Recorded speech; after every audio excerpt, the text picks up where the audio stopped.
연변의 민족의학연구소를 매개로 해서 북조선의 고려의학연구소와 이 서신교류 및 상호 연락망을 통한 서적이나 출판물 또 학문적 자료의 교환을 희망하고 한국, 연변, 북조선의 어느 지역에서나 학술적 목적을 위한 학회 개최라든가 상호 참가를 점차적으로 추진하고자 합니다. 또한 쌍방의 연구 분야에 대한 학문적 협력과 더 나아가서 교수진과 학회 회원의 교류 그리고 학술 정보 교환과 관심 있는 분야에 대한 연구 개발을 통해서 학문적 협력 관계가 증진되도록 노력하고자 합니다. 이러한 사상의학의 학문적 발전은 우리 한민족 또는 조선민족에 의해서 필연적으로 이루어져야 될 것이므로 북조선과 연변 자치주 및 대한민국의 학자들이 합심해서 연구할 수 있는 공동의 장이 필요할 것으로 살려면 그 첫 걸음이 바로 오늘 이 자리 국제사상의학 학술대회로부터 비롯될 것임을 믿어 의심치 않습니다. 이러한 교류를 통해서 학문의 발전과 민족 동질성의 재확인으로 통일조국의 건설에도 이익을 담당할 수 있을 것으로 판단하는 바입니다.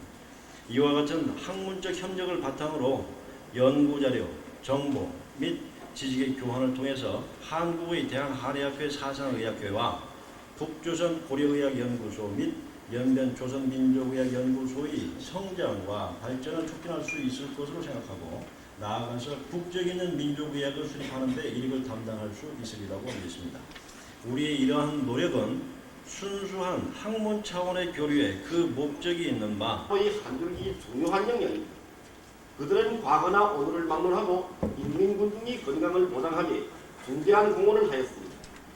사상이야기에 대한 연구와 응용을 강화함으로써 필연코 우리나라의 의학 보물고를 부부할 것이며 민족의학 사업의 발전을 촉진할 것입니다. 대회의 원만한 성공을 축하합니다. 국가정의학관리국 1994년 8월 3일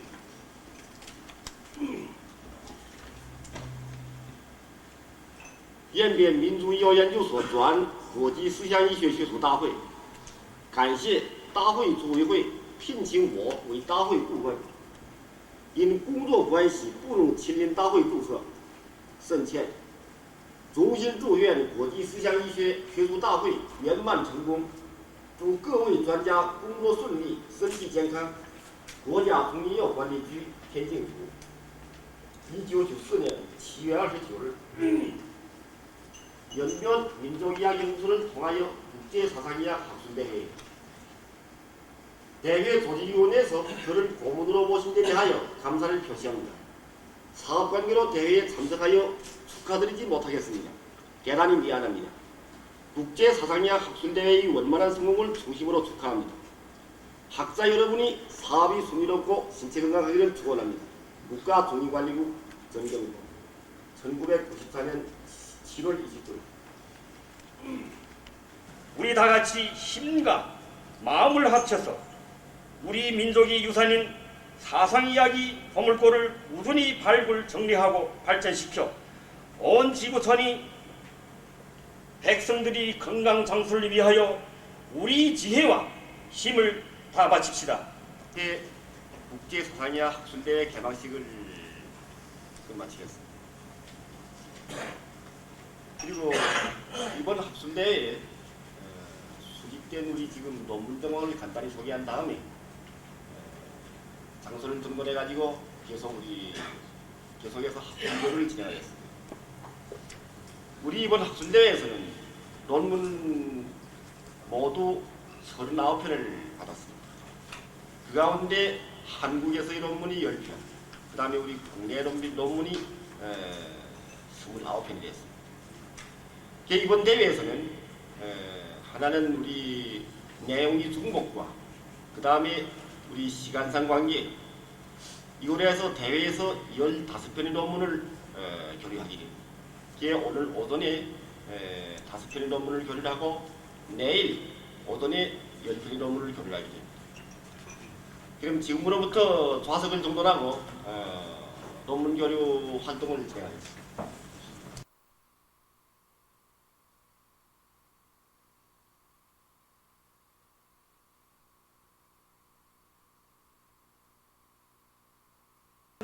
사상인이 장부성의를 포착하고 사람이 체질의학을 연구함으로써 사람이 천품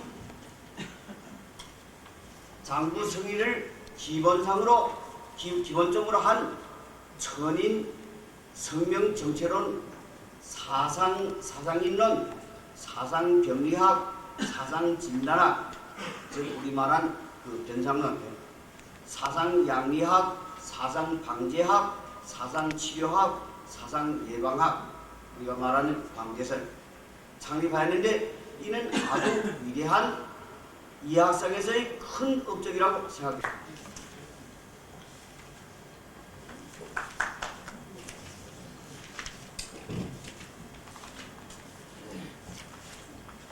이제 소개받은 성도입니다. 사실은 대학을 들어오고 한 30년을 이 분야에 조금 관여를 해봤지만 아직도 모르는 게 너무 많고 이 사상의학의 방향을 어떻게 앞으로 우리가 이것을 해가야 되겠느냐 할 적에 사실 좀 당혹하는 바가 많습니다. 그렇지만 제가 그간에 생각해왔던 것을 간략하게나마 이 시간에 조금 여러분들에게 이렇게 말씀드리고 이런 방향으로 우리 사상의학이 좀 더 앞으로 접근되어야 되지 않느냐 하는 그런 내용의 취지를 가지고 나왔습니다. 저 앞에 그 단상에 보면 1894년부터 994년까지 벌써 100년이 됐습니다. 이 100년이 지나도록 우리 사상의학의 학문적인 발전이라는 것은 거의 없다시피 합니다. 다만 임상적으로 명맥을 이어오고 그것을 그저 우리가 추정해서 짐작해왔을 뿐이지 이 의학이 이런 의학이다라고 다부지게 얘기할 사람이 아직도 없는 것 같습니다. 사실은 그런 얘기입니다. 오늘 제가 여기 본론을 들어가기 전에 가장 우리에게 기존의 한의학을 연구하던 사람들이 이 사상체질의학을 접근하는데 세 가지 관건이 있습니다. 세 가지 어려움들. 그 하나가 뭐냐면 기존의 한의학은 병증 중심의 의학입니다. 그런데 이 사상의학은 체질증 중심의 의학입니다. 한마디로 말씀드리면 생리현상에서 인간의 차등성을 전제로 하고 거기에 따른 병리현상과 거기에 따른 양리현상을 우리가 추구해야 되기 때문에 기존의 한의학과 사상의학의 차이가 뭐냐? 이 사상의학은 체질증 중심의 의학이다 하는 것을 우선 우리가 접근해야 되지 않느냐 이런 면을 먼저 말씀드리고 그 다음에 두 번째는 이 동무공의 그 본체론적 인식체계입니다. 기존의 한의학은 음양오행을 더불어서 거기에 상생상극이라든지 삼음삼형이라든지 그런 체계로서 인식체계를 전개해 왔지만 이분은 결국 태극 양이 사상이라고는 그 그분의 고유한 인식체계 이것이 가장 기본적인 사고가 됩니다. 이 사고에 의해서 이분의 어떤 그 철학 정신을 우리가 이어받고 이것을 사상의학에서 좀 더 접근되게 이것을 우리가 전개해 가야 되지 않느냐 이런 생각을 갖습니다.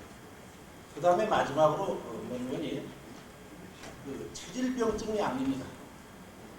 이 체질병증 양리는 물론 이거는 기존의 그 정치의학에서 상한론이나 또는 성원명 후가의가들의 어떤 체험적 의안들을 여기다 바탕으로 하고 이것을 귀납적으로 체질병증 양리를 요약합니다. 그러면서 당신이 생각하고 있는 그 부족분점을 포함해서 그 병증 양리를 요약하고 이것을 체질병증 양리 정신으로 운영 정신을 여기에 제시하고 있는 겁니다. 그런데 이 운영 정신이 기존의 정치의학하고는 차이가 있는 겁니다. 그런데 대부분 사람들은 이 그 차이점을 인식하지 못하고 같은 시각에서 이것을 보려고 할 적에 문제점이 있다고 생각합니다. 그래서 오늘은 이 타이틀, 이 내용은 체질증과 체질병증의 성립 과정과 그 추구 정신이라고 우리가 얘기했지만 한말로 얘기하면 우리가 그 기존의 정치의학하는 우리 한의학을 연구하는 사람이 어떻게 하면 사상의학을 접근되게 가장 접근되게 우리가 인식할 수 있느냐 하는 그런 내용으로 요약이 되겠습니다. 먼저 서론을 말씀드리겠습니다.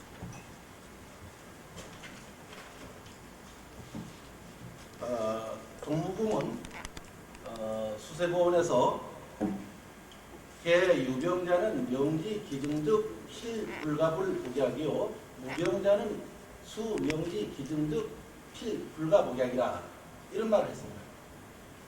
증은 있는데 병이 없다.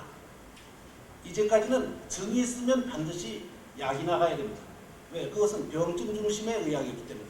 그런데 여기서 증은 있는데 병이 없다. 이건 무슨 말이냐? 그건 체질증이라는 얘기입니다. 소위 생리적인 현상을 얘기하는 거고. 또 증이 있으면서 병이 있을 때는 그때는 반드시 약을 써라. 바로 이것은 이분이 얘기할 때 소위 사상의학적으로 체질증과 체질병증의 두 가지 변증 정신이 이 안에 있다. 그래서 오늘 제가 말씀드리는 것은 이 체질증과 체질변증 정신에 있어서 병증의 변증 정신을 우리가 어떻게 이것을 인식해야 되겠느냐 하는 방법론을 여기서 우선 한번 찾아보겠습니다. 그래서 따라서 사상인의 변증은 사상인의 생리적 변증과 병리적 변증을 함께 말하고 있음을 알 수 있다. 기존의 정치학에서는 대부분 병리현상을 중심으로 변증시치를 논하고 하여오고 있으나 사상의학에서는 생리현상을 중심으로 체질변증과 함께 체질병증을 논하고 있는 것이다. 다음. 그러나 동의보감의 허준 선생은 최초로 동의보감의 신형편을 통해서 개체의 생리적 차등성을 설명하고 이를 질병의 진단과 건강의 생리적 양생에 응용하였는데 이는 생리적 변증을 최초로 시도한 것이라고 할 수 있습니다. 여기 최초라고 하는 것은 물론 내경에도 오태인론을 얘기한 것이 있습니다만은 동무공이 볼 때는 그 내경의 오태인론은 당신이 지금 주장하고 있는 인식론으로 볼 때 이익이 형표정신, 속에는 기운이요 겉으로는 표형이라고 하는 형표정신에 볼 때 그것은 갖추어지지 않았다라고 봐서 내경의 오태인론은 이재마가 볼 때는 별로 뜻이 없다라고 이렇게 얘기를 합니다.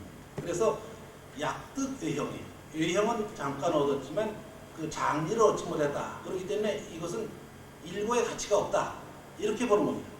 이제 그런 거에 비해서 허준의 이 신형편에 나타나는 이 정신은 상당히 이재마의 소위 지금 이 본체론적인 인식론하고 접근되어 있는 내용이다 하는 것을 우리가 알 수가 있습니다.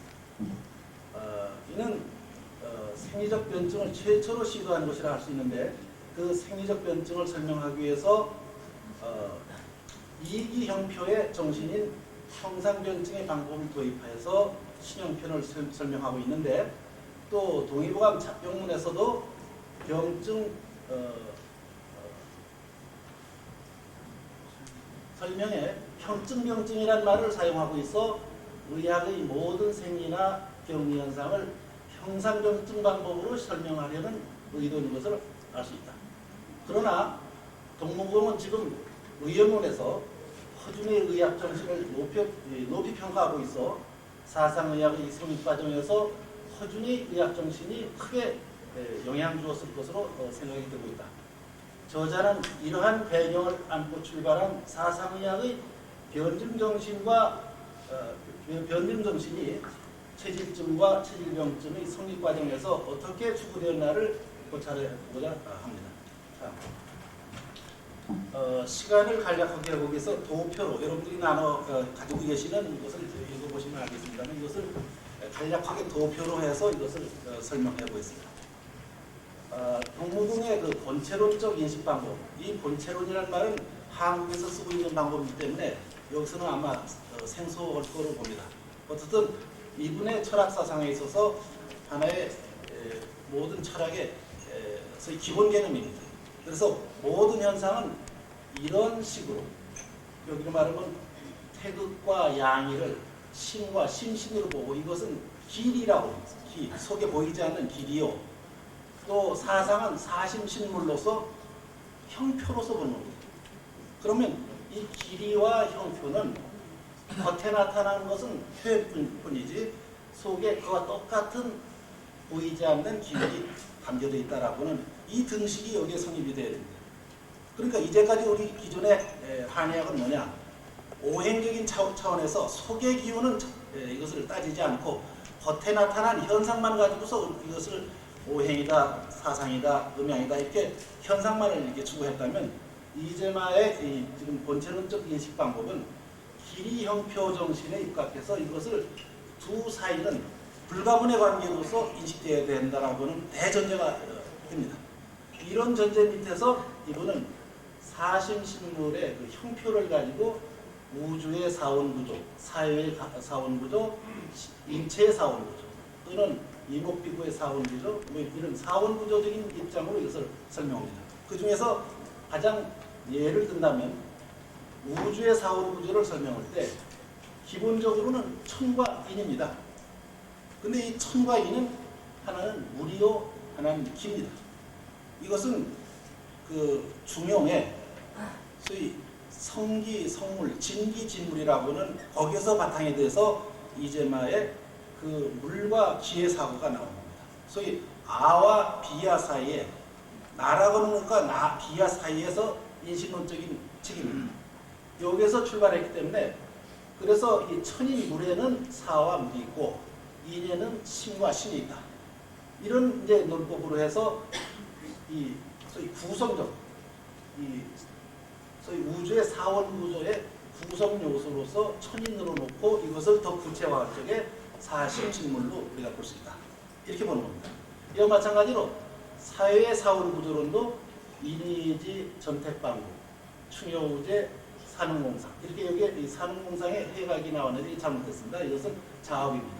그래서 이 사회 현상도 이와 같이 사물 심신의 현상으로 이렇게 요약해서 이것을 설명하고 있습니다. 또 인체에도 이목비구, 하목제복, 태비간신, 두견노동 이런 방법으로 인체를 이제까지는 심신론적 인체를 소위 사심신물론적 인체로 우리가 확대해서 인식하는 겁니다. 그러면 이것은 어떤 뜻이 있느냐? 기존의 내경에도 길이 형표 정신은 있습니다. 그렇지만 내경에는 주로 오행적 장상론 개념입니다. 그래서 오물류적 사고로서 설명해왔지만 이 동무공께서는 적어도 길이 형표 정신의 충실하게 어느 정도 이것이 합치점이 있느냐에 따라서 자기의 그 이론과 어떤 합치점이 있느냐 하는 것을 기준으로 삼았습니다. 다음. 그래서 여기에 세 과정을 설명한다면 한말로 얘기해서 동무공의 그 인식론적 체계가 완성되기까지 과정을 1차는 내경에 미완성은 되어 있지만 내경 과정에서 동의보감 과정으로 그것이 동무공의 과정으로 이렇게 발전됐다고 보는 겁니다. 그럴 적에 그 내경의 오태인론을 약간 약득 외용했지만 그 미득장이라 이렇게 얘기했습니다. 그래서 동무공의 입장에서 볼 때는 이것은 완성된 소위 체질증이 못 된다 하는 것을 여기에 반영한 겁니다. 그런 거에 비해서 허준의 그 동의보감의 집례라든지 여기 본다면 인간에는 안으로 오장육부가 있고 겉으로는 두면수족 근맥 보륙이 있는데 이때 정기신 삼효가 오장육부에 작용해서 얼굴에 형기색택이 나타난다. 그렇기 때문에 그 정기신이 얼마나 충실하느냐에 따라서 두면사지의 형기색택이 풍부하냐 부족하냐에 따라서 그 사람의 건강과 또는 오래 사는 것과 일찍 죽는 것을 짐작했습니다. 그래서 최초로 생리적 차등성을 추구한 것이 허준의 신형편 정신입니다. 이것이 동무공의 지금 본체론적 인식론에 의해서 사상 체질증이 완성이 되는 겁니다. 그럼 체질증을 완성하는데 첫째 태극의 인추심욕을 얘기합니다. 인추심욕의 유사부동원이 거기에 비박탐나지심을 얘기하고 있죠. 그래서 이 비박탐나지심을 여기로 말하면 태극에다 우리가 적용을 시켰다고 본다면 인품장례는 뭐냐? 장기의 대소를 차등 네 가지 차등을 인품장리를 여기에 해서 이 두 가지가 합해서 이 길이가 됩니다. 그것이 형표로서 여기 체형기상과 용모사기의 형표로서 나타나는 것이 생리 체질증의 기본적인 구도라고 이렇게 보는 겁니다. 다음. 따라서 이것을 구체화시켜 얘기한다면 인추신욕의 그 이박탐나지심을 얘기하고 인품장의 장부대소를 얘기해서 여기에 체형기상의 태양인 같으면 내추지기세가 성장하고 요이집세가 보약이라고는 이런 쪽으로 그 길이 표현 정신으로 완성이 되는 겁니다. 자, 다음. 그러면 이런 그 길이 표현 정신의 체질증이 완성이 언제쯤 되겠느냐? 이것은 동무공의 역사로 볼 때 적어도 독행편이 완성된 이모년입니다. 이분이 연세가 46살, 46살 되는 해에 독행편이 되기 때문에 최소한도 이분이 생리적인 증을 완성한 그 시기는 이모년 이후에 됐지 그 이전에는 체질증이라는 말을 쓸 수가 없습니다. 설령 여기에 그 망음증 치료를 네 번, 소양인의 망음증 치료를 네 번 얘기하고 있는데 그 중에 여기로 말하면 그 시기를 말씀한 게 하나는 기해년이고 하나는 을해년을 얘기하고 있습니다.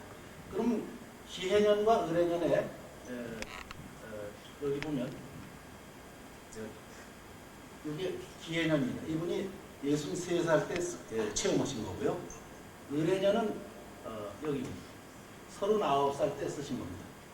그럼 이때 을해년의 마음이라고 해서 마음증에 육미지왕탕을 썼더니 처음에는 듣는 것 같다가 안 듣다가 나중에 말하자면 양격사 백허탕을 쓰니까 들었다 할 때 그때 마음이라든지 그때 소양이라는 말을 썼을 때 그때 그 소양이나 마음증은 동무공이 생각할 때 체질증이 성립되기 전 단계의 사고지 체질증 이후의 사고가 아니기 때문에 이것은 사상적 의미의 육미지왕탕이 아닙니다. 고방의 육미지왕탕입니다. 이런 것을 우리가 생각할 수 있죠. 그래서 최소한도 체질증과 체질병증은 적어도 이 46살 이후에 형성돼서 수세본이 지금 58살에 완성이 됩니다만은 그 완성된 이후에도 체험을 통해서 63살까지 이 마음증에 대한 체험을 써서 형방자왕탕으로 마음을 치료했다라고 하는 것을 쓰고 있습니다. 이것은 수세본이 완성된 뒤에도 이것을 돌아가시기 전해까지 충분히 이것을 뭔가 고쳐서 이것을 계속 노력해서 이것을 뭔가 개선했다라고 하는 것을 우리가 볼 수 있습니다. 그렇기 때문에 동무공의 그 체질증과 체질병증의 완성은 한 번에 된 게 아니라 돌아가실 때까지 계속 추구해서 이것이 완성된 학문이라고 우리가 생각해야 됩니다. 다음. 그래서 이것을 간략하게 이제 이런 정신에 의해서 그럼 체질병증은 어떻게 소위 이걸 설정했겠느냐 할 적에 아까 그런 정신입니다.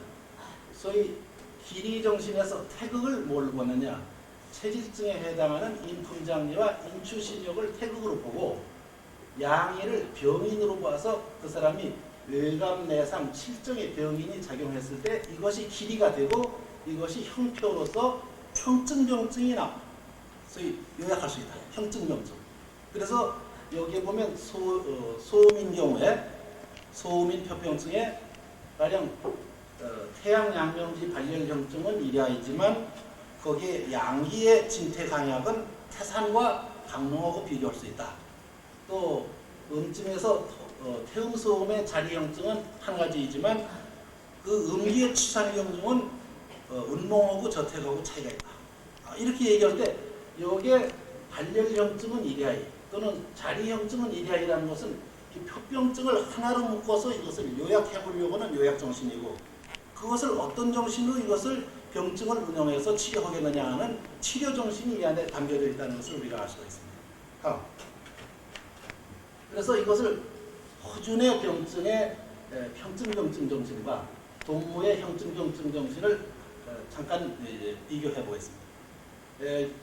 동의보감 속에 그 육경형증병증이 있는데 그 중에 태양형증, 양명형증, 육경형증이 태양경병이라는 말을 쓰지 않고 태양형증이라는 말을 쓰고 있습니다. 또 이 잡병증 중에서도 이 광란형증, 무슨 도종형증 뭐 이런 데서 이런 형증이라는 말을 쓰고 있습니다. 그 동의보감에서 쓰고 있는 이 형증이라고 하는 정신과 이 정신이 동무의 형증병증 정신과 서로 유관함을 우리가 볼 수가 있습니다. 따라서 이것은 아까 나와 있는 소음인을 가령 표병증의 발열형증은 이래야 했지만 여기로 본다면 표병증 중에서 물광증과 망향증을 합해가지고 표병증으로 보고 태음증과 소음증을 이병증으로 볼 때 그걸 하나로 묶어서 보려고 하는 형증병증의 요약정신, 또 그걸 병증량리로서 운영해서 어떻게 저것을 포괄적으로 운영해야 되겠느냐 하는 운영정신을 추구하는 것이 이 동무의 형증병증 요약정신이다, 이렇게 볼 수 있습니다. 다음. 자, 이런 것을 그 변증론에 담겨져 있는 이분의 그 소위 자료를 우리가 재정리를 해봤습니다.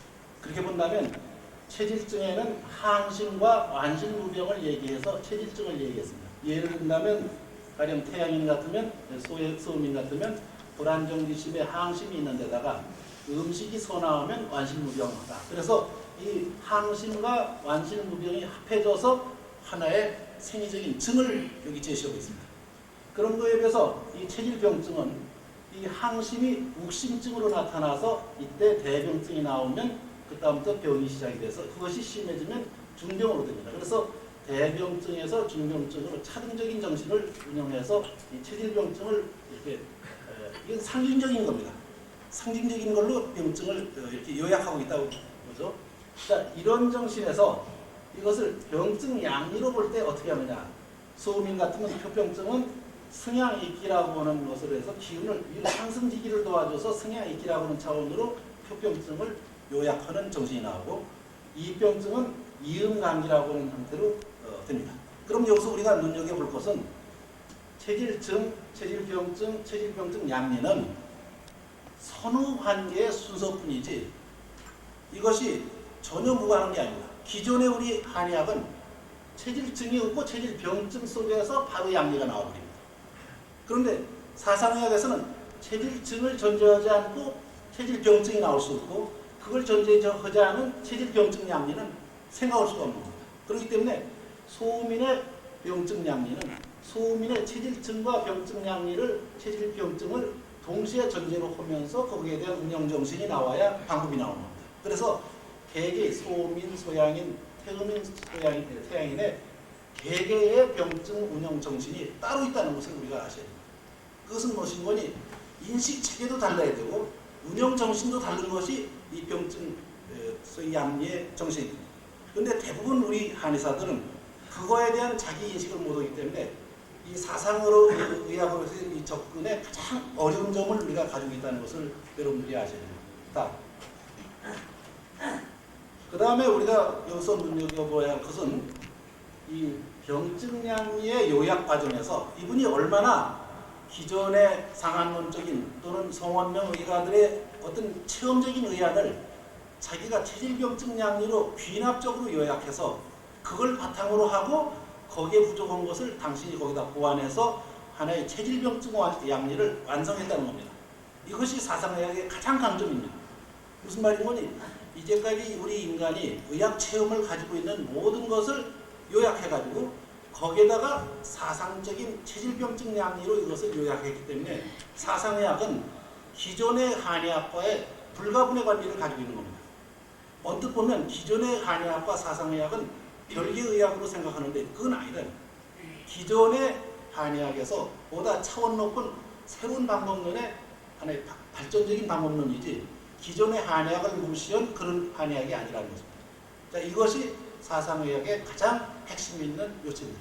따라서 이분은 이것을 귀납적 방법을 통해서 이것을 완성하는데 이제 아시다시피 가장 많이 인용한 것이 장준경의 상한론에서 의안이 66개가 나왔습니다. 그 다음에 주경에서 12개, 의학인문에서 9개, 그 다음에 의강 공신에서 8개. 이렇게 해서 순서가 전부 19개 중에서 132의 의안이 나왔는데 이것이 기본적인 기존의 그 소위 선인들의 경험을 통해서 체질병증 양리가 형성되는 기본 어떤 밑거름이 됐다는 것을 우리가 알 수가 있습니다. 다음. 따라서 이것이 처방 분포율로 볼 때도 장준경의 처방과 송원명 처방이 한 50%, 이재마 당시 신정방이 한 50% 이렇게 되고 있습니다. 따라서 우리가 생각할 때 이 50%가 전혀 이재마 선생의 단독의 어떤 개인적인 경험만 가지고서 이루어질 수 있었겠느냐? 이것은 절대 되지 않습니다. 무슨 말이냐면 기존의 경험이 있었기 때문에 거기에 따라서 자기의 짧은 생애의 경험을 여기다 보완해서 하나의 커다란 병증 양리를 완성할 수 있는 계기가 됐지, 당신 혼자 체험 가지고는 도저히 될 수가 없었다 하는 것을 우리가 알 수가 있습니다.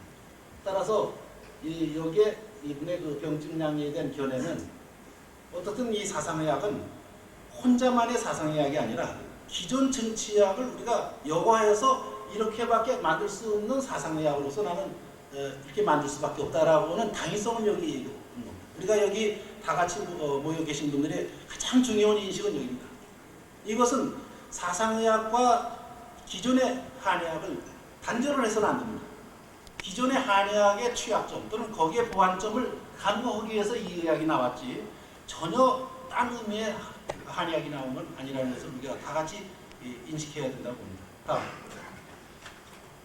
그래서 결론을 너무 시간이 돼서 그냥 읽겠습니다.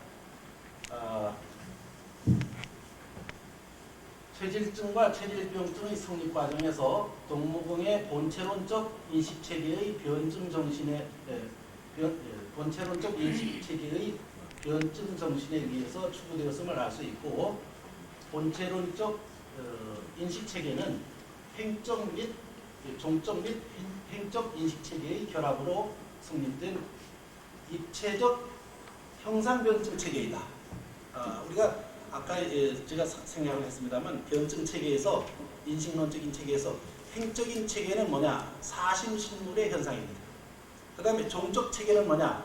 태극양이 사상이라고 하는 종적 체계입니다. 그래서 이 종적 체계와 행적 체계가 합해져서 입체적인 형상 체계를 완성하는 겁니다. 그래서 이 사상의학에서 중요한 것은 겉에 나타나는 형상을 가지고 보이지 않는 내면적인 세계를 완성해서 인식하는 것이 이분의 인식 체계이지, 겉에 나타나는 현상만 가지고서 만족해서는 안 됩니다. 그렇기 때문에 이것이 이분의 인식 체계에서 이제까지 한의학을 설명하는 어떤 방법론적인 방법보다 획기적인 방법이라는 것을 우리가 알 수가 있습니다. 두 번째, 형상변증 정신은 동의보감 신형편과 내경외형의 정신의 그 연원을 찾을 수 있으며, 이러한 동의보감의 형상 의학이 형상의학 정신이 사상의학으로 개성되어졌음을 알 수 있다. 그 다음에 세 번째, 체질증은 내경 영추 오태인론의 약득외형의 미득장리의 정신에서 출발하였고, 이에 인품장리와 인추심욕의 설정으로 장부 성리가 완성된 것이다. 다음. 체질병증은 체질증이 이어지는 병증 개념으로 동무공은 이를 정치의학의 체험적 의안을 귀납적 방법으로 요약 설명하고 있어 사상의학이 실증 추구적 의학임을 알 수 있다. 그 다음에 다섯 번째, 사상병증양리의 운영정신은 여기에 아주 중요합니다. 체질에 따른 차등적 운영정신이 그 속에 있고, 또 그 속에는 그 표리병증의 음양승강 완속에 대한 차등적 조절정신이 있다. 여기 중요한 것은 차등적 운영정신과 차등적 조절정신이 있다. 이것을 우리가 놓쳐서는 아주 큰 실수로 할 수가 있는 겁니다. 그 다음에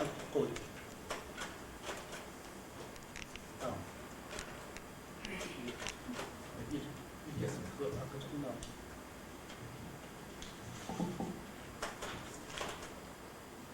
예. 사상 병증양리의 완성은 체질증이 성립된 46세, 46세입니다. 독행편이 완성된 시기입니다. 그래서 1882년 이후부터 시작해서 돌아가시기 때까지 64세 사이에서 이루어진 것으로 추정이 됩니다. 그래서 전체적인 오늘 결론입니다.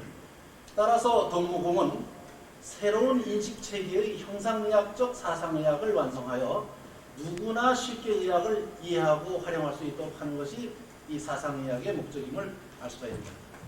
너무 시간이 경과돼서 죄송합니다. 우리 중의학을 배운 다음에 줄곧 중의교학하고临床에 종사하다가 근 몇 년 내 우리 연변에서 사상의학을 다시 발굴 정리하실 때부터 사상의학이 기초理論에 대해서 비교적 흥치를 갖고 연구를 하신 분입니다. 이분께서 조선민족의학연구회 수차례되는 학술교류회에서 비교적 분량이 아주 요번량도 질이 비교적 높은 논문을 수집한 발표한 적이 있습니다. 오늘 이 위에서 사상의학 장구론의 요점 박수로 환영합시다.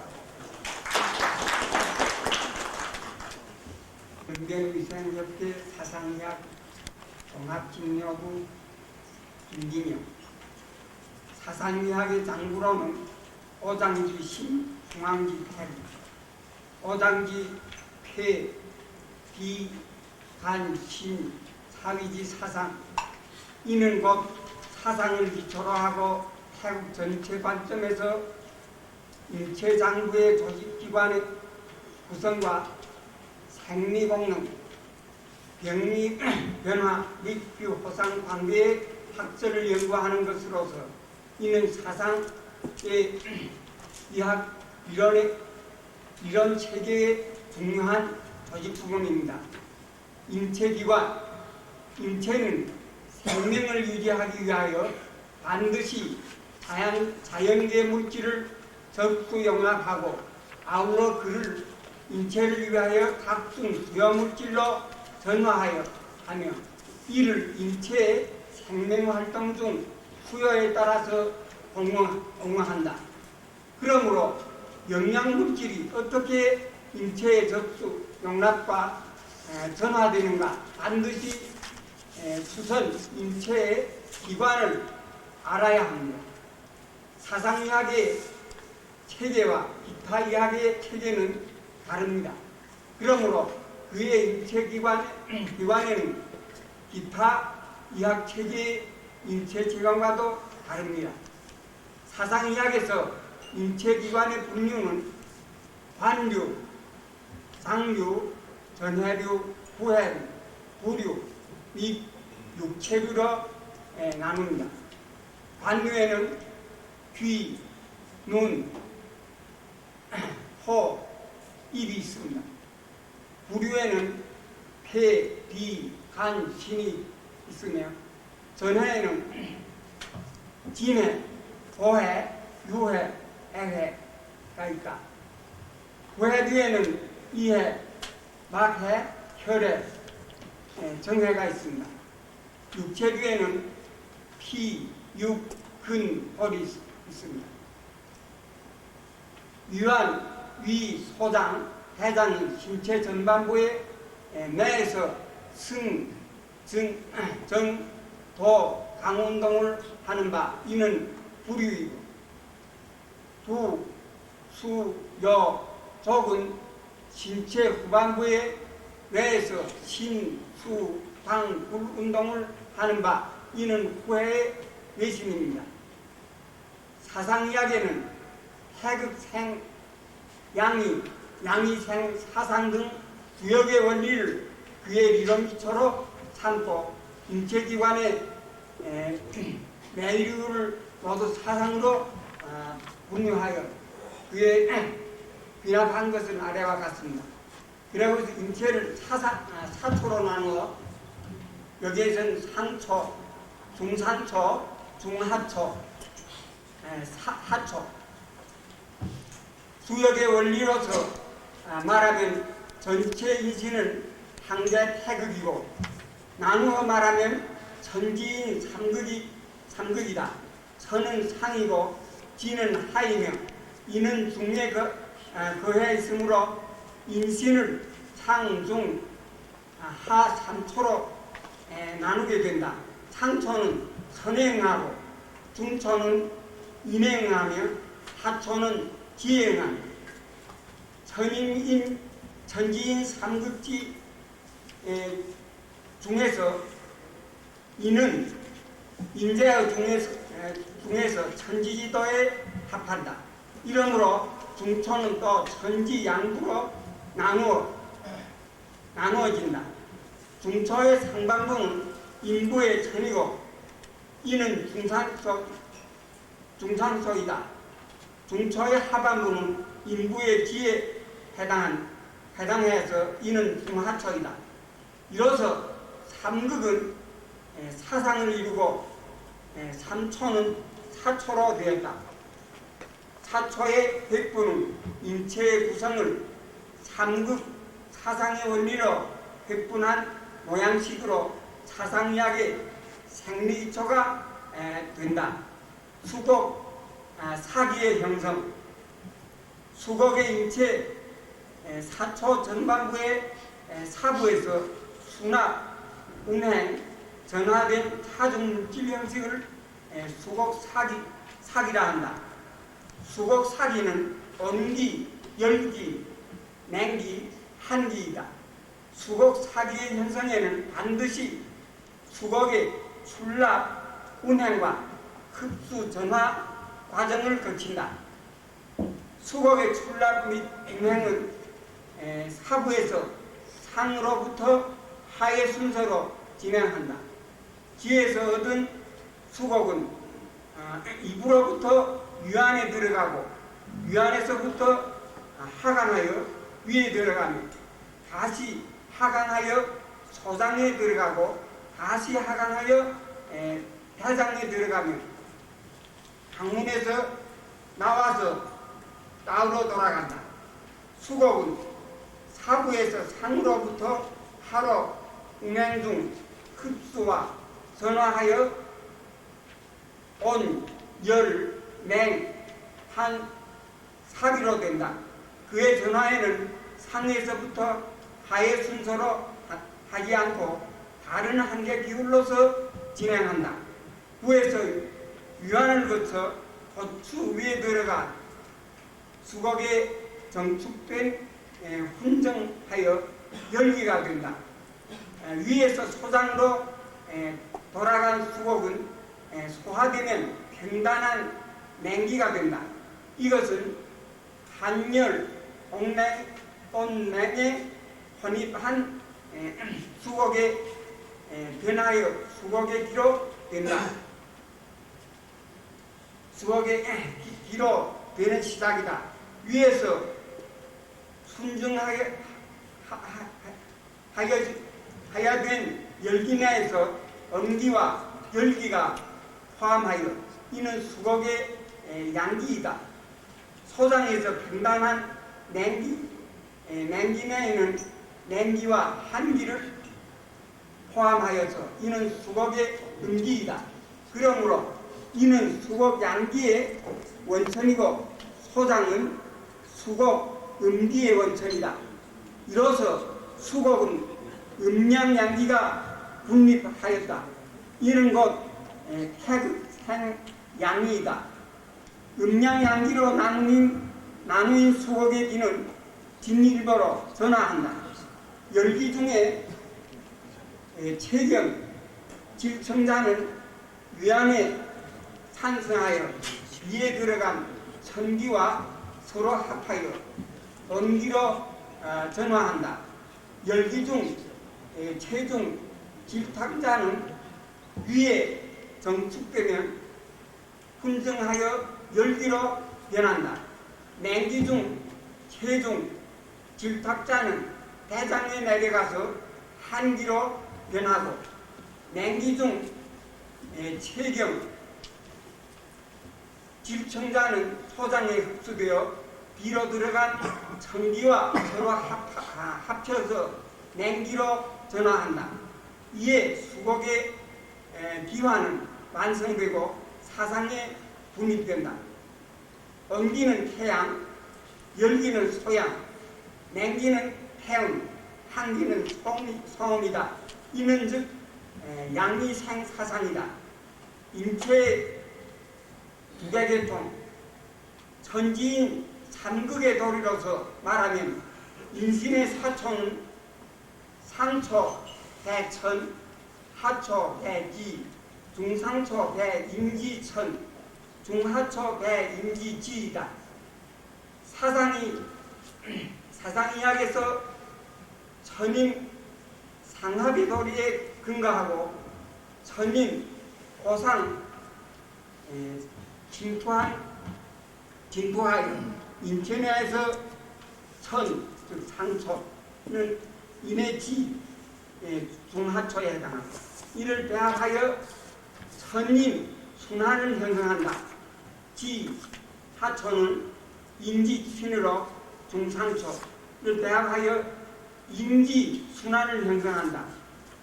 천임 순환을 보면 주역 양시 인수의 원리로 천지 간이 인수 권하여 천지 정리의 선천팔배식을 형성하였다. 그러므로 상초는 주천기하고 중하초는 주지기한다. 인지순환 중에서는 인, 중상초, 실이, 이지, 수감, 한이 1월 현상의 후천팔배식을 형성한다. 그러므로 중상초 주하하고 하초는 주수한다. 수곡의 언기, 냉기는 뒤의 수곡과 천의 천기가 서로 합친 수곡기이고 이는 수곡기 중에 기액이다. 양기는 기액의 음이고 언기는 기액의 양이다. 기액지 음은 소장이 흡부되어서 적중하고 기액지 양은 호기로 유한에서 흩어진다. 이로써 유한과 소장은 호흡계통에 형성되었다. 수곡의 열기와 한기는 천의 천기가 합치지 않는 순수곡의 기로서 그는 수곡의 양기와 수곡의 음기이며 체중 질타한 양중지 음과 음중지 음기이다. 그 기는 타결, 유중하여 기액으로 변치 못한다. 열기는 위에 정축하고 순정하여 수곡을 수납한다. 한기는 대장으로 하강하여 수곡 여자를 내보낸다. 이렇게 위와 대장의 순납계통이 형성된다. 사기의 운행과 그 집단 1.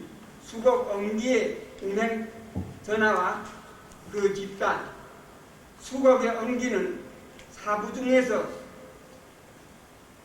제일 윗부분에 위치하고 있는 위안에서 진으로 하여 설하에 들어가 보존된다. 의학사상 지금까지 그 논문 발표라든지 현재 우리 그 사상의학에 대한 연구 추세가 대부분 그 이재마의 철학에 대한 그 부분에서 의학적인 면에서만이 추구가 돼 있고 때문에 그 이재마에 대한 그 이해가 접근이 사상적인 면에서 접근이 되지 않겠느냐라는 면에서 저는 이재마의 철학과 의학사상을 가지고 말씀을 드립니다. 그러면 이재마 선생은 여러분들이 다 아다시피 조선 말기의 의학자이기 전에 철학자다라고 우리가 얘기를 할 수 있죠. 그러면 이재마 선생님 중에서 그 양반이 철학자인지 이런 걸 우리가 어떻게 알 수 있냐? 그 양반은 의원원에서 나는 나가지고 의학경 5, 6천 년 후에 의학이 나온 지 5, 6천 후에 옛날 전인들의 서술을 통해 가지고 우연히 사상인 장부 성리를 취득했다 때문에 이에 의해서 한 책을 만드니 이름하여 수세본이라 했다 라고 말씀하셨습니다. 여기서 봤을 적에 소위 우독 사상인 장부 성리. 그러면 여기서 장부 성리는 의학이지만은 이게 사상이는 철학에 해당되는 것이 아니야. 다시 말해서 기존에 있던 의학 중에서 사상이라는 철학을 통해 가지고 또다시 다른 소위 장부 성리를 이해했다라고 우리가 봐야 되지 않겠느냐 이렇게 생각이 됩니다. 그렇기 때문에 이재마의 의학이 있어. 우리가 일반적으로 수세본을 얘기를 하지만은 수세본에 앞서서 그 철학은 뭐겠느냐라고 봤을 때 격치고가 바로 그게 아니냐. 때문에 그러면 격치고의 우리가 성년들을 보면은 수세본이 나오기 전 동의본 수소본보다도 이것이 14년, 다시 말해서 경신년과 계사년에 거쳐서 격치고가 이루어졌다. 다시 말해서 그러면 동의 수세본은 격치고라는 이재마의 의학 사상에 의해서 나왔다라고 볼 수가 있다라는 거죠. 그래서 이 격치고가는 그래서 보면은 하나의 그러면 이재마 의학에서 보면은 그것은 기초 이론서가 되겠다. 그런데 그 기초 이론서에서 그러면 격치고는 뭐를 원형해서 그걸 썼겠느냐? 라고 봤을 때 그 내용을 보면은 대부분이 유학의 경합 사상이기 때문에 그래서 우리가 다 알다시피 중용이라든지 맹자라든지 대학이라든지 노노 주역의 경합 사상을 도입을 했다.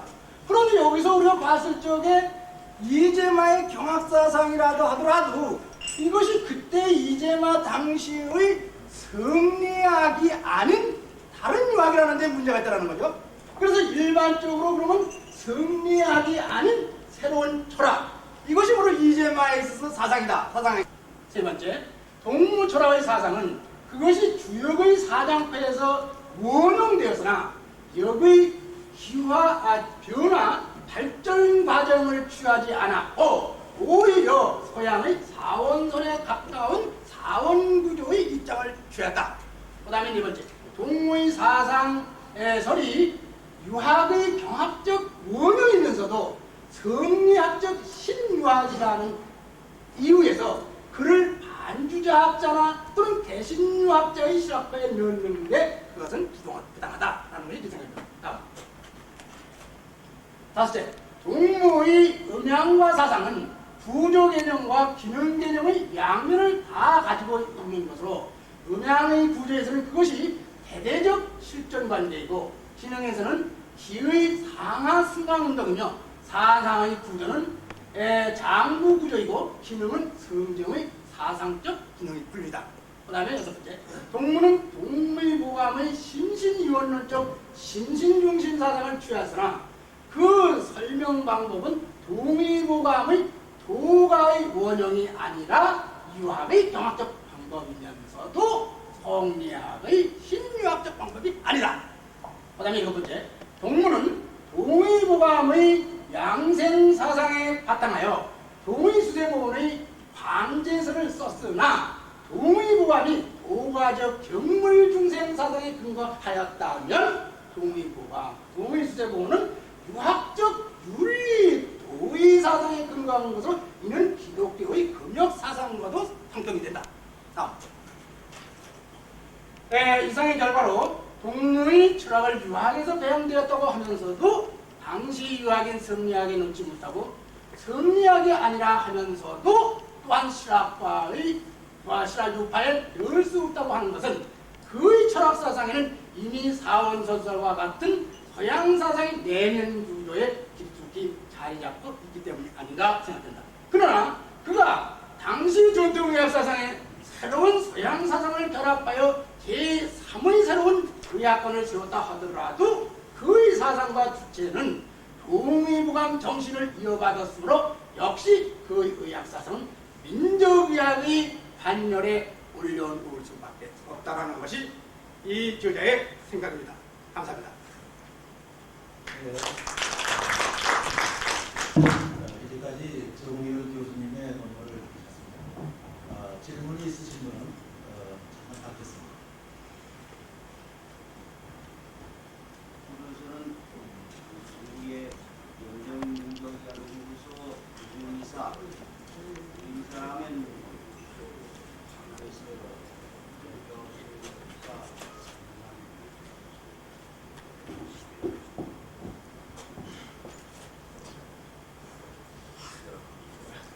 연변민족의학연구소의 부주임이사 방학선 선생님께서 논문을 발표하였습니다. 논문 제목으로서는 노년 전지병을 치료한 경험, 이런 제목으로 발표하였습니다.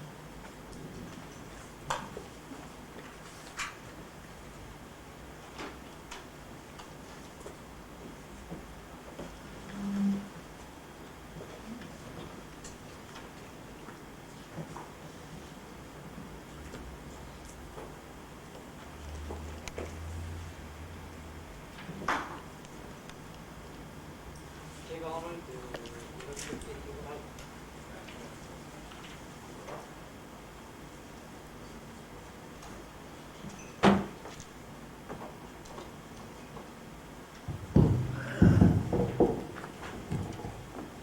제가 오늘 여러분들께 여러분들 받는 제목은 노년 정지병을 치료한 기념.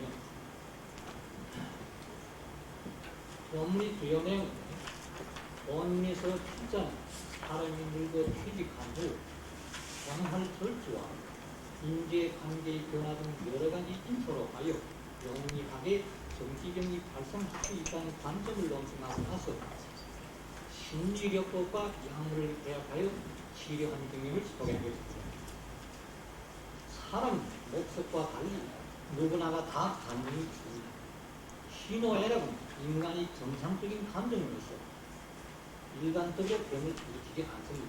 그러나 원련이 강렬한 혹은 장기적으로 지속되는 정신사건 흔히 병을 일으킬 수 있습니다. 그러므로 동의수세보호는 애호 소염 신호애락을 침착하면 병이 된다고 하였습니다. 그런데 인사에는 2월 거쳐, 2월 강력, 3월 조, 4월 사고가 있습니다. 이라는 것은 우리 모든 것을 깨우쳐주고 그 다음에 환자, 아까 내 말했지만 환자가 이식하는 것을 빼앗쳐주는 이것이 대정사고고, 그리고 이정이라는 것은 그 환자의 정서가 다른 데로 옮겨서 그것이 과하여서 병적인 상태로 갔을 때 우리 다시 그것을 유도하여 가지고 정상적인 궤도에 올라가서 병리 치료에 유도하게 하는 이것입니다. 그리고 언어개혁이라는 것은 말로써 환자를 하여금 정상 궤도를 유인해 가지고 그의 마음을 안정시키고 이렇게 치료하는 방법입니다. 관해 치료법이라는 것은 이거는 특히 우리 지금 현대 노인들께서 우리 많이 옵니다. 특히 퇴직한 노인들이 많이 옵니다.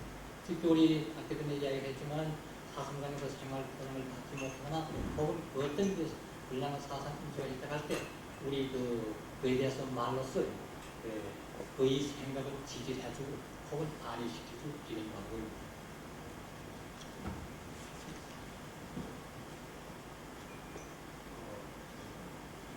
이 사업, 위조 사업에 한 30년 동안 30년 시작하고 지금 주로 노년병을 연구하는 교사입니다. 다음 연사를 소개하겠습니다. 한국에서 오신 김경효 선생님. 오늘 말씀해 주신 제목은 이재마 의학사관에 관한 조차. 김경효 교수는 원가대학교에서 사상의학을 맡고 계시고 광주 한방병원에서 지금 근무하고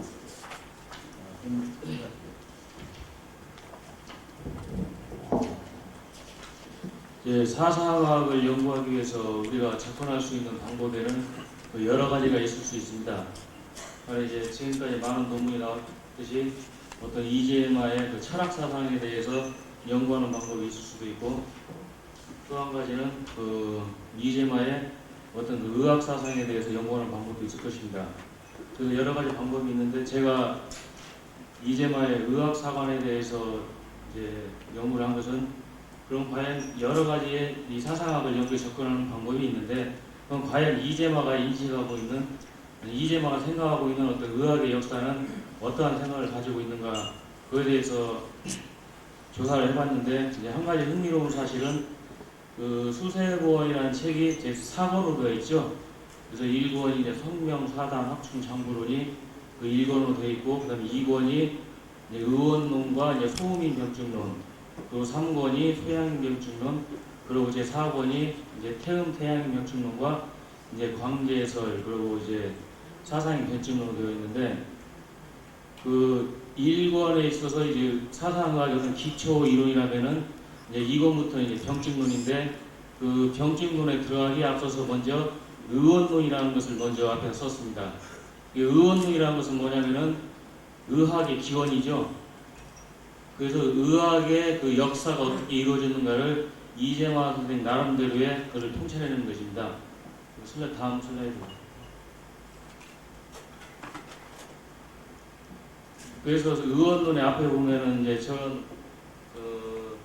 저 문장이 이제 있는데 저 문장과 그 다음 문장을 비교해 보면서 수세권에 나오는 여러 가지 처방이라든지 그 인용문의 빈도수라든지 이런 것을 맞춰보면은 이재마가 인식하고 있는 그 의학사관, 이게 의학에 대한 이재마 자신이 인식하고 있는 그 이재마의 의학사관을 우리가 알 수가 있습니다. 그 저자로서는 저희 교실에 지금 학위 과정에 있는 조영태 선생님 그리고 또 이 자리에서 좌장을 맡고 계시는 송일병 교수님 이렇게 그 공동으로 제작되었습니다.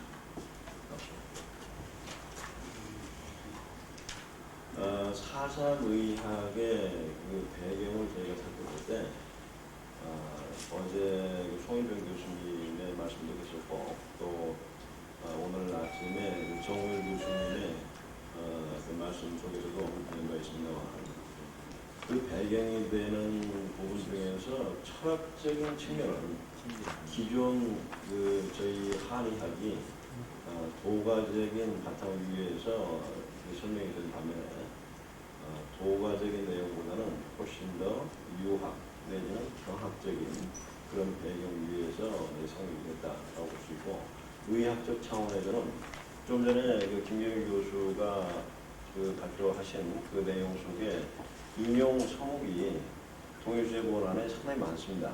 많지만 그 인용 서목을 원전과 비교해서 저희가 관찰을 해보게 되면은 그 원전의 내용과 차이가 있는 부분들을 많이 발견할 수가 있어요. 그래서 그 문제가 왜 생겼겠느냐 해서 저희가 그 조사를 해본 결과 대부분의 인용 문헌이 그 원래 상한원이면 상한원 아니면은 그 활인서면 활인서 이런 내용을 직접 보고서 인용을 한 것이 아니고 동의보감 안에 허준 선생이 기록하고 있는 내용을 재인용하고 있는 것이 대부분입니다. 그래서 그 이재마 선생의 의학적 차원에서 배경은 다른 어떤 책보다는 동의보감에다가 뿌리를 두고 있다. 그렇게 보는 것이 합리적이라고 생각합니다. 그 철학적인 측면에서 그 유학이 갖고 있는 의미가 우리 사람의 본성이 무엇이냐, 그 중에서도 특히 이 심성에 대한 연구, 이게 상당히 큰 비중을 차지하고 있습니다. 그 조선시대에 저희 나라에서는 국교라고 할 수 있을 정도로 유학적인 사고가 보편화되어 있었고 그 당시에 그 반상계급 속에서 양반 계층에 해당되는 사람들이 실질적으로 모든 학문이라든가 정치나 경제 이걸 지도를 해왔는데 그 사람들의 어떤 생활에 있어서 그 기본적인 양식을 꾸며나가는 바탕이 그 유학적인 배경 위에서 이루어졌습니다. 그렇지만 그러한 유학이 갖고 있는 또 부정적인 면들이 그 조선시대 때 여러 가지 이 부조리를 갖다가 만들게 되고 또 그러한 면들이 조선 말기에 오면서 외세가 자꾸 들어오게 되고 그런 과정에서 우리 스스로 거에 대한 어떤 반성의 시간 이것이 필요하게 됐고 그 과정 속에서 바로 이 요즘 이 얘기되고 있는 소위 그 시각 사상들 여러 가지가 제시가 되게 됩니다. 그래서 그러한 문제에 대한 것을 극복하기 위한 방편으로 이재마가 원래 공맹 시절에 유학에서 추구했던 가장 그 순수한 의미만을 취해서 그 베이스 위에서 우리가 쉽게 의학적 차원으로 실용 차원으로 적용해 볼 수 있는 그런 논리 구조를 만들어보자 라고 하는 의도에서 바로 그 소위 수세보험 속에 원리론이라고 할 수 있는 성명론, 사단론의 내용이 성립이 됐다라고 볼 수 있습니다. 결국 성명론과 사단론의 내용의 배경은 좀 전에 정 교수님께서 얘기하셨고 어제 그 송인병 교수님께서도 말씀하셨듯이 격치구에 뿌리를 두고 있는 것은 당연한 겁니다.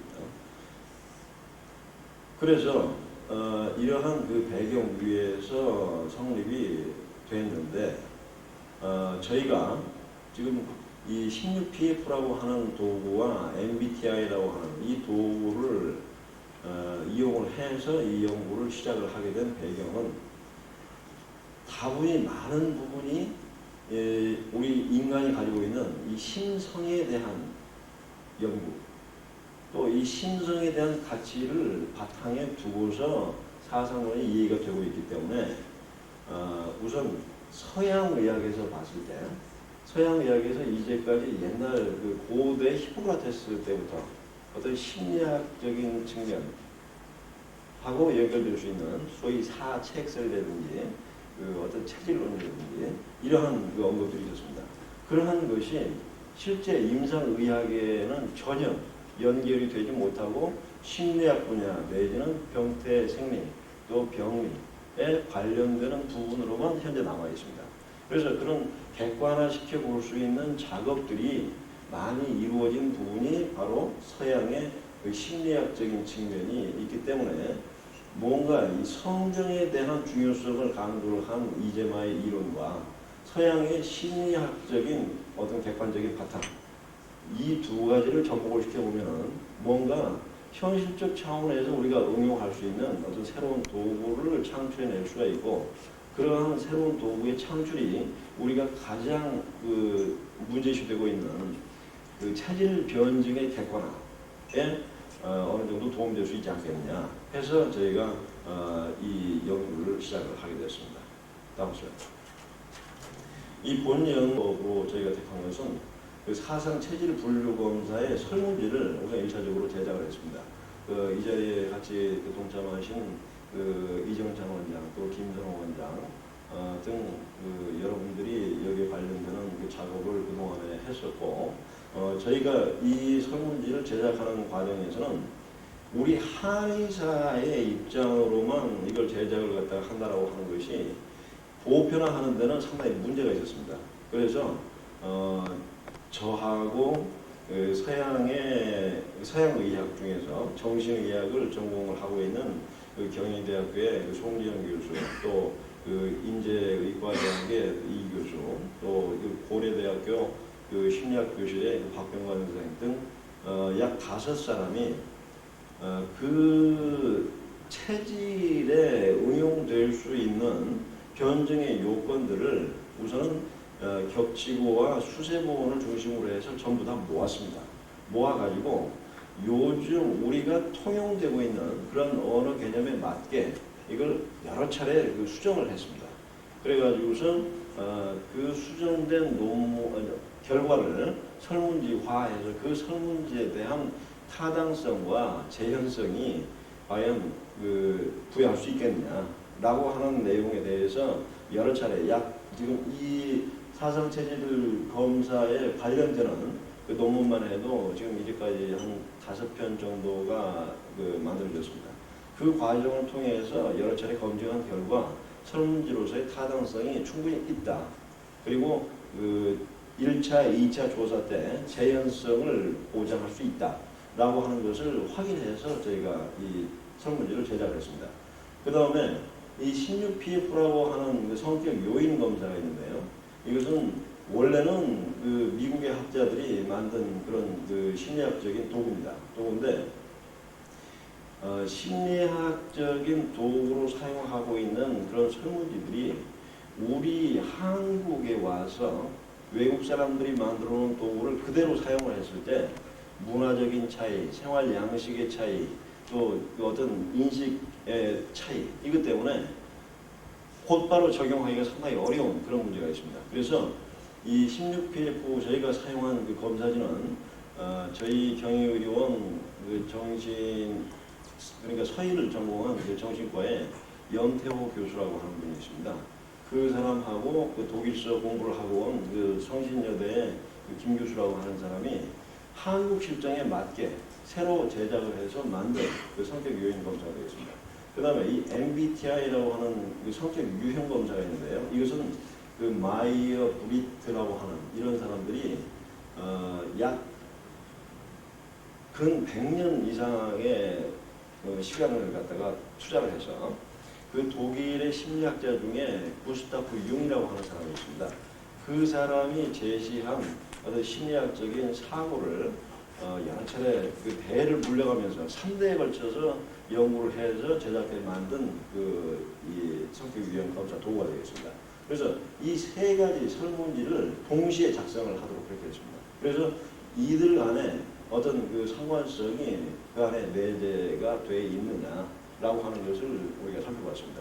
그것을 본 이유는 이재마 선생이 이 얘기를 하고 있는 그 내용이 어떤 의미에서는 실용 차원에 적용하기에는 충분치 못하고 상당히 많은 부분들에 대해서 언급이 안 된 측면들이 있습니다. 그래서 우리가 보완을 해나가는 작업을 할 때 이러한 검사가 이 소위 사상체질 분류 검사와 어느 정도 상관성이 인정이 된다라고 했을 경우에는 역으로 이러한 조사하는 과정에 이용되고 있는 그러한 문항들을 역으로 저희가 도입을 해서 이 사상체질 분류 검사를 객관화하는데 이용할 수 있는 측면이 있기 때문에 이 검사를 같이 시행을 해봤고 16PF나 MBTI에 대한 그 타당성에 대한 것은 이미 약 200년에 걸쳐가지고 이 유럽이라든가 미주 쪽에서 여기에 대한 타당성이라든지 그 어떤 그 재현성이라든지 하는 것은 충분히 검증이 된 자료이기 때문에 이 자료를 가지고서 과연 이 조사지가 의미가 있느냐 없느냐라고 하는 것을 검증을 해보게 되었습니다. 그 통계 처리 방법으로서는 그 피어슨 상원 계수를 갖다가 구해봤고 또 변량 분석하는 데 있어서는 그 셰페 검증을 저희가 취했습니다. 다음 시간. 피검자는 경희의료원 사상의학교실에 내원한 일반 환자와 의학계, 한의과대학이나 간호과대학의 학생들 대상으로였습니다. 전체 513명 그 피검자가 되었습니다. 다음 주. 교육 정도에 대한 그 분포는 지금 이 붉은색 부분이 이게 다 그 대학 이상의 그 학벌을 가진 사람이고 그 다음에 고등학교, 중학교, 국민학교 이런 순서로 되어 있습니다. 다음 슬라이드. 학생의 비율이 가장 높습니다. 다음 슬라이드. 지금 이 내용이 MBTI에서 구분하고 있는 이러한 그 특징들과 저희가 제작한 그 사사인 기준으로 제작된 그러한 문항 간의 상관성이 어느 정도가 있느냐라고 하는 것을 검토를 해본 결과 태양 척도에서는 외향성이 뚜렷하게 보이려고 또 소음 척도에서는 내향성이 비교적 뚜렷하게 나타났습니다.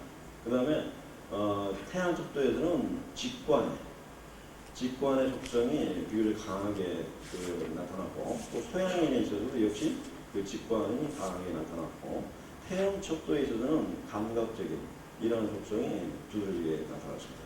그 다음에 소양 척도에 있어서 비교적 감정적인 이러한 그 특징이 보여줬고 그리고 태양 척도에 있어서 인식에 대한 이런 그 부분이 비교적 소양 척도와 함께 두드러지게 나타났고 소음 척도에 있어서는 어떤 판단의 그런 척도에 이 강한 그런 경향성을 보이고 있습니다. 다음 슬라이드. 이건 남자 집단에 있어서 그 MBTI의 삼각관계를 평가를 한 내용입니다. 그래서 태양 척도와 소양 척도에 있어서 외향성, 그 다음에 또 소양 척도에 있어서 감정적인 부분, 또 소양 척도에 있어서 인식, 또 소음 척도에 있어서 판단, 이러한 부분들이 두드러지게 나타났습니다. 다음 슬라이드.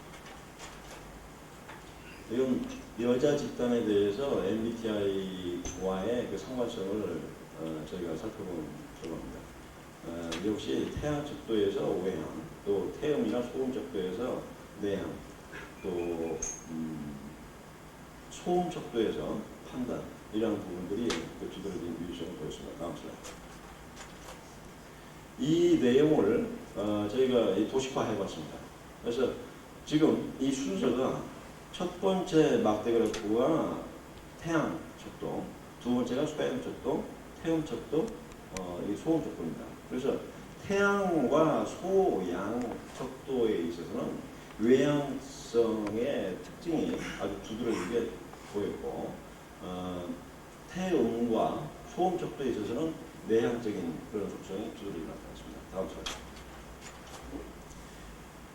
이건 감각과 직관에 대한 내용인데요. 직관에 있어서는 태양과 소양이 비교적 두드러진 특징을 보였고, 태음과 소음에 있어서는 감각적인 특징, 이게 두드러지게 보였습니다. 다음 슬라이드. 사고와 감정에 있어서는 태양에 있어서 이 사고의 경향이 보였고, 소양에 있어서는 감정적인, 또 태음에 있어서 다소 감정적인 이런 경향이 보였고, 소음은 또 반대로 이 사고의 속성을 갖다가 보이고 있습니다. 결국 저희가 서로 대대적인 입장을 평가를 할 때 어떤 경우에는 소음과 태양을 이렇게 배속을 시켰고, 또 어떤 경우에는 태음과 태양을 대대적인 관계로 설명한 그런 부분들을 우리가 볼 수 있습니다. 결국 그러한 속성이 지금 여기에서 보는 것처럼 이 사고와 감정 차원에서 보면은 의외로 또 이 태양과 소음이 어떤 서로 간에 공통점을 지니고 있고, 또 소양과 태음이 이 어떤 공통점을 갖다 지니고 있다라고 하는 것, 뭔가 이 상관성이 있을 수 있지 않겠느냐라고 하는 그런 생각도 해봅니다. 다음 슬라이드.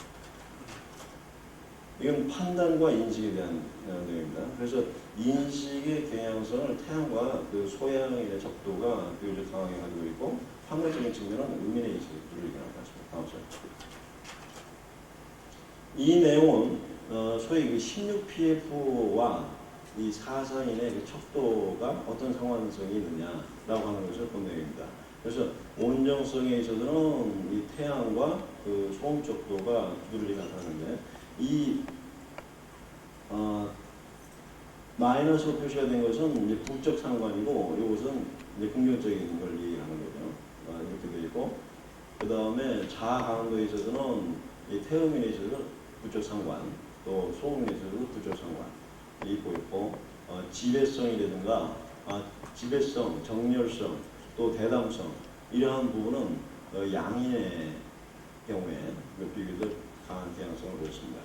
또 불신감에 대한 것이 태양 척도에서 긍정적인 정적 상관을 보였고, 나머지 음인에 있어서는 부적 상관을 갖다 보였습니다.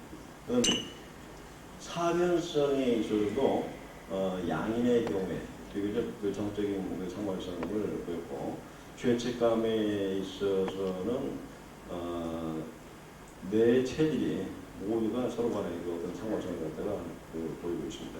그 다음에 외향 요인에 있어서는 태양 척도에서 정적 상관을 보였고, 소음에 있어서는 부적인 상관을 갖다가 보였습니다. 불안 요인에서 양인의 경우에 음양을 막론하고 색다르게 전부 다 이 정적인 상관을 보이고 있습니다. 독립 요인에 있어서는 태양 척도가 비교적 정적 상관을 보였습니다. 다음 슬라이드. 이 내용은 남자 집단을 대상으로 한 예입니다. 전반적인 평가의 결과는 조금 전에 말씀드린 내용과 거의 유사합니다. 다음 슬라이드. 이건 여자 집단을 대상으로 한 겁니다. 거의 마찬가지기 때문에 생각하겠습니다. 다음 슬라이드. 이러한 내용들을 종합해서 봤을 때 사상의학에 있어서 임상적 기초가 되는 체질 분류의 객관성을 높이고자 여러 단계에 걸쳐 제작된 사상체질 분류검사 성질에 대해서 16PF와 MBTI를 이용한 준거 타당화 가능성을 갖다 분석해서 사상체질 분류검사의 진단 정확률을 높이고자 하는 노력하에 시도가 되었습니다. 설문의 응답 자료를 수집해서 통계 처리한 결과 다음과 같은 결과를 도출했습니다. 첫째, 사상 척도와 성격 유형 검사를 비교 분석한 결과 태양 척도에 있어서는 외향성, 인식형, 직관형 이런 특징을 나타냈고, 소양 척도는 인식형, 직관형, 또 태양 척도에서는 감각형, 소음 척도는 내향형 판단형, 양인 척도와 음인 척도 간의 뚜렷한 이런 차이를 갖다가 나타내고 있습니다. 다음 슬라이드. 사상 척도와 성격 요인 검사로 비교 분석한 결과 태양 척도에서 외형 요인, 독립 요인, 독창성 요인 등이 높게 나타났고 불안 요인, 초자 요인이 낮게 나타났습니다. 소양 척도에서는 불안 요인, 독립 요인, 독창성 요인이 높게, 강정성 요인, 초자 요인이 낮게 나타났습니다. 태음 척도에서는 불안 요인이 높게 나타났고 소음 척도에서 불안 요인, 초자 요인이 높게, 외향 요인과 독립 요인이 낮게 나타났습니다. 초자 요인에서는 음양 척도 간의 뚜렷한 차이를 나타냅니다. 다음 차례. 사상체질 분류 검사와 성격 요인 검사 및 성격 유형 검사 척도들을 함께 사용한 결과 이러한 심리 검사 방법이 체질 분류 방법에 도입해서 응용될 가능성이 충분히 있다고 판단했습니다. 이상의 결과로 봤을 때 설문 방식을 통한 사상체질 분류 검사의 자기 보고형 설문지의 유의성이 인정되고 또한 자기 보고식의 설문 방식 이외에 다른 객관적인 진단과 의사의 임상적 진단 방법이 계속적으로 연구되어야 할 것으로 사료됩니다. 다음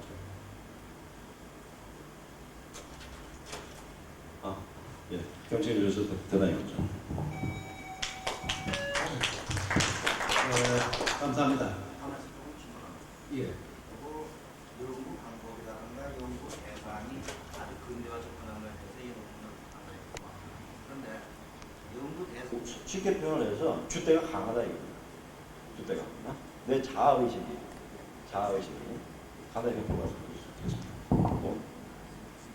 여기서 부인사 안녕 선생입니다. 안녕 선생은 약 30년 동안 한의사하고 한의사하고 조사하면서 금년에 주로 당뇨병에 대한 한의학 연구를 하는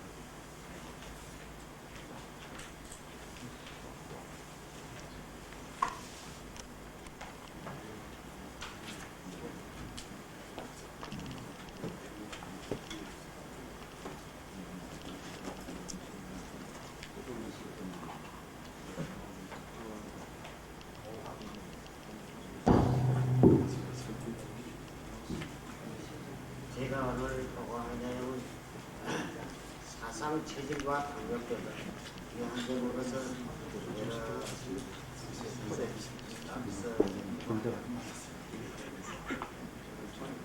당뇨병은 체내의 대사가 문란한 질병으로서 체내의 인슐린 분비 절대적 혹은 상대적으로 감소되어 혈당 과다 혹은 당뇨 현상이 출현되는 특징을 갖고 있는 만성질입니다.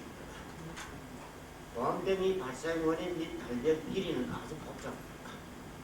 현대의학에서 지금까지 알고 있는 기본적인 발병 길이 두 가지가 있습니다.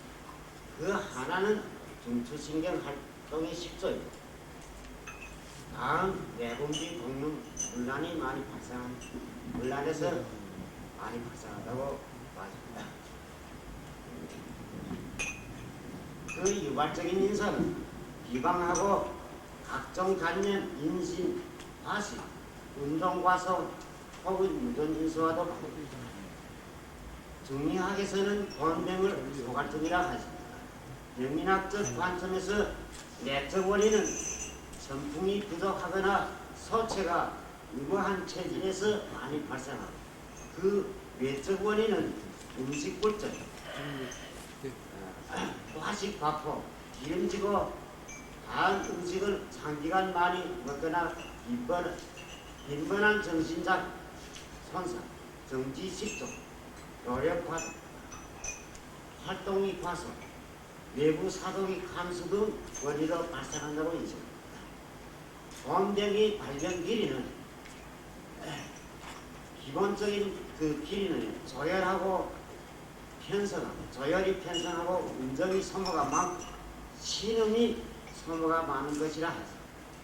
그러니까 조혈하고 운정이 소모가 많고 신음이 소모가 많은 것이라 이렇게. 근데 어떤 사람들은 주장하기로 비기가 허약하고 비기가 허약한 것은 당뇨병이 발병이 기철로 비리지가 성장 실조는 당뇨병이 주요한 병기라 했습니다. 오장이 모두 허약한 것은 당뇨병이 병리적 정비라고 인식하고 있습니다. 위에서 말한 모든 논리는 현대의학과 정리학에서 당뇨병에 대한 인식으로서 다소 동일한 점과 차이점이 있으나 기본상 같습니다. 그러나 체질에 따라 논리하는 것은 아주 적습니다. 제가 오늘 논리하는 것은 이재마 선생이 동의세관에서 제기한 사상 체질론에 근거하여 근대 의학 실천 가운데서 경험을 결국 당뇨병에 대한 나의 인식을 탐구합니다. 이재마 전차 대변식에 이게 한 개 방면이고 음식 치료에서 제기한 몇 개 음식, 특히 우리 사상자 민상 당뇨병 치료에서 음식에서 제일 좋은 몇 가지는 맥주라든가 연맥이라든가 유제품이라든가 많은 음식물을 나열해 난 참고합시다. 단 신경정신치료와 생활치료 방면에서는 당뇨병 환자도 역시 일정한 정신치료와 적당한 문호 활동, 체육 단련이 필요한 것입니다. 여기에 대한 건 구체적으로 우리 논술을 하십니다.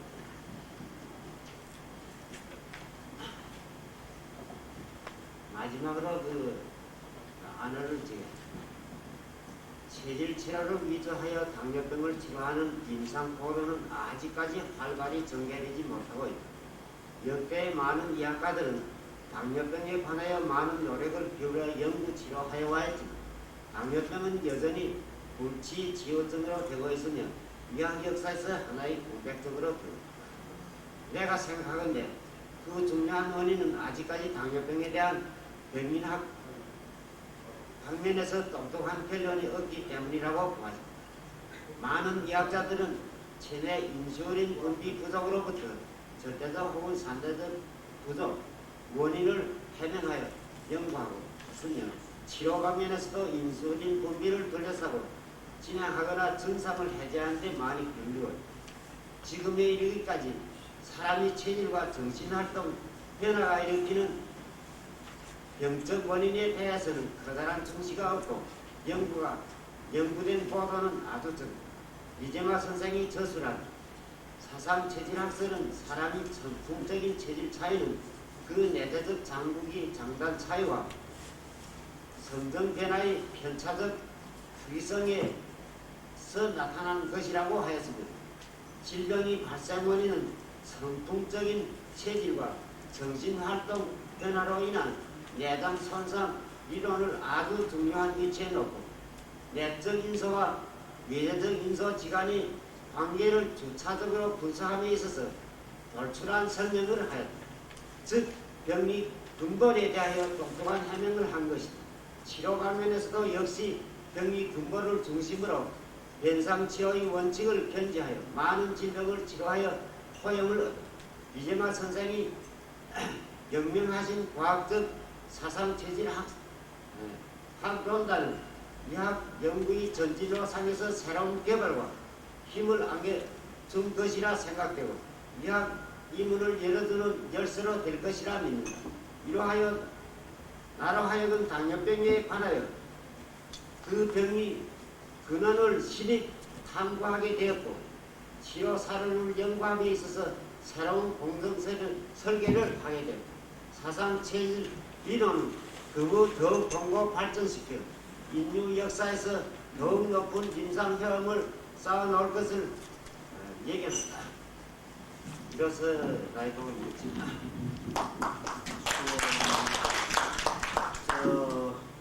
오후에 이 회의 일정이 다소 변동이기 때문에 아마 오전에 이 학술 보고 시간을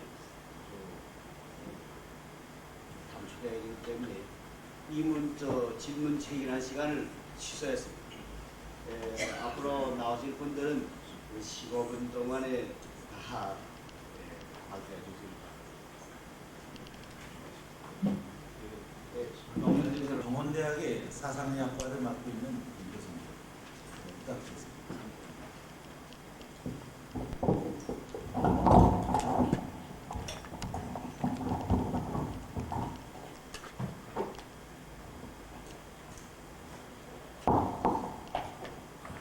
저는 경원대학이 아니고 상지대학에 있습니다.